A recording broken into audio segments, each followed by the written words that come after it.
କାବ୍ୟ ଚିତ୍ରକଳା ବନ୍ଧୋଦୟ ଛାନ୍ଦଭୂଷଣ ରସପଞ୍ଚକ ଓ ରସ ମଞ୍ଜରୀ।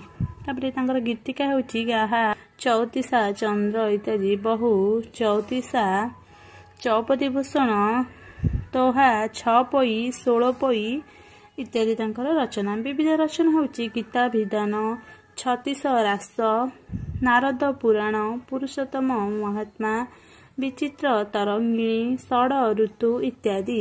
ତାପରେ ହେଉଛି ବୈଦେଶ ବିଳାସ ତାଙ୍କର ବ ଅକ୍ଷର ନିୟମରେ ରଚିତ। ଏହି ବାକ୍ୟଟି 52 ଛନ୍ଦ ଏହି କାବ୍ୟଟି 52 ଛନ୍ଦ ବିଶିଷ୍ଟ। ଲାବଣ୍ୟବତୀ 48 ଛନ୍ଦ ବିଶିଷ୍ଟ। ଏହା 2361 ପଦ ବିଶିଷ୍ଟ। କୋଟି ବ୍ରହ୍ମାଣ୍ଡ ସୁନ୍ଦରୀ 35 ଛାନ୍ଦ ବିଶିଷ୍ଟ। ଏହା ପ୍ରତ୍ୟେକ ପାଦ ରସପୂର୍ଣ୍ଣ।